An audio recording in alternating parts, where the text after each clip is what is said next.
to send through. So anyway, there's Dave, and Dave Cowan. So here we go. Let's see. All right. One of the very first ones, holiday tip 142. Your alter ego should always be consulted prior to making all major decisions in life, i.e. the proper placement of bulbs on the Christmas tree. So holiday tip 68. For a safe holiday, always use UL approved lights.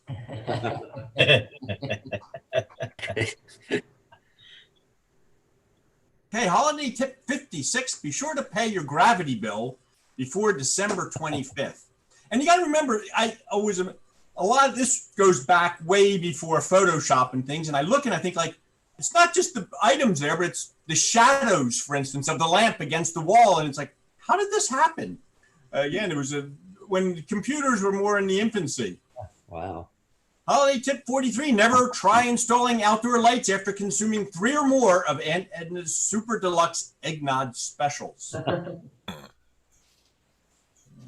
see. Holiday tip 23. If possible, avoid ladders when installing your lights.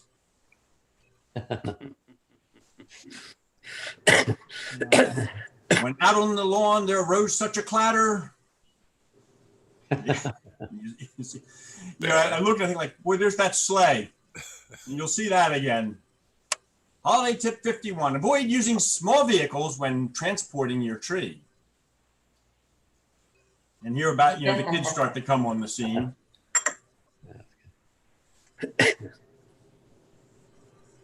That's cute. But I heard them exclaim ere they drove out of sight, "Where are the brakes on this thing? It flies like a kite." Of course, that's Dave at the chimney as well. Oh, wow. All right. Holiday tip 107. Always keep a few extra ornaments on hand to dress up that inevitable bare spot on your tree. Always one of my favorites. Yeah. That's cute. Okay, holiday tip 19. To make a 10-foot tree fit in your 8-foot living room, all sawing should be done to the tree. All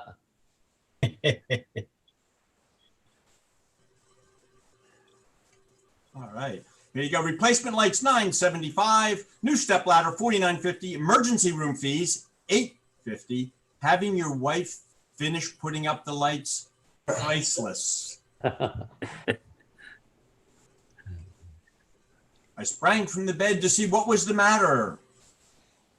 But I heard him exclaim ere he crashed with a fright, "Do not text while you drive. It could ruin your night." Holiday tip number 7. Try and avoid putting on those extra pounds during the holiday. Yeah, right. Yeah. Poor Santa's stuck in the chimney. Oh, I see it. Okay. There must have been some magic in that old silk hat he found, for when they placed it on his head, he began to lounge around. Yeah, you ever have guests like that? Yeah. I like the cat. Oh, my God. Oh, wow. Yeah, the cat. Proper hydration of your Christmas tree will add weeks of life and help prevent loss of needles. Oh my gosh.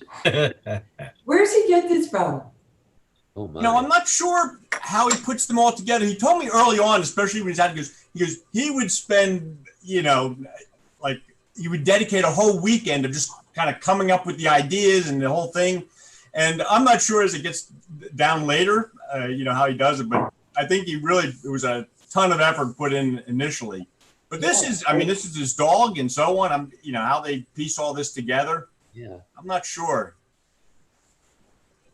Nothing brings a family together better than the tradition of bringing home a freshly cut Christmas tree. Of course, Christmas tree number 2. Holiday tip 401. It takes 48 rolls of duct tape to secure a Christmas tree to the roof of an SUV. Hey, okay.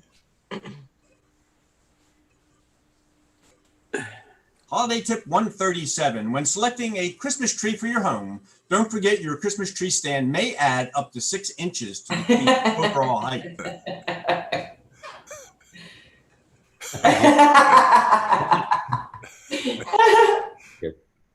Funny. All right, and this is the maybe in the near future I'll have a 2020, which I will still share. But Santa's sleigh operational tip number 29. When landing on a snow-covered thatched roof in excess of a 12-12 pitch, 45 degrees, set the flute hoist to the fully locked amber position. And of course, 3 hours early at the Cowan home, there's Santa down in the snow. Oh, yeah.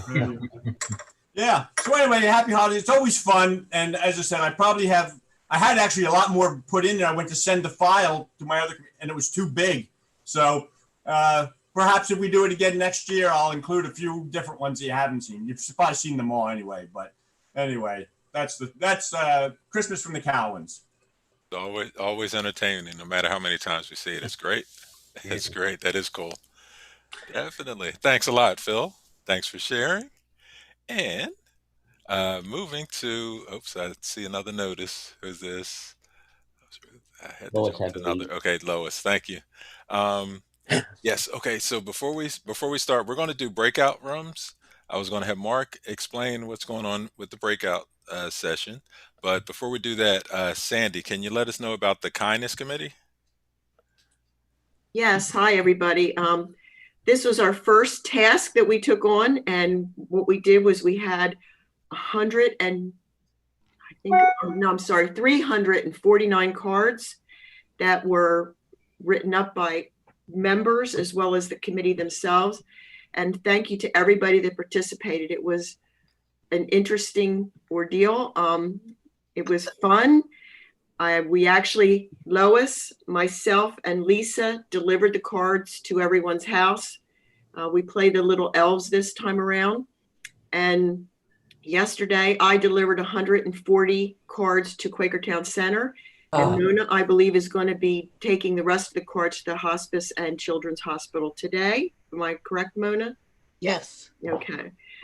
But yes, it was a great task, and it was wonderful. I think it was exciting.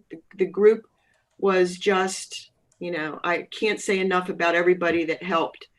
So after the first of the year, I'm hoping to have a meeting and get us going for the next one, which is probably going to be Valentine's Day. So everybody look forward to getting involved in that. I'm not sure what it's going to be yet. The committee will decide, and then we'll let you know. But All right. Yeah. Thanks.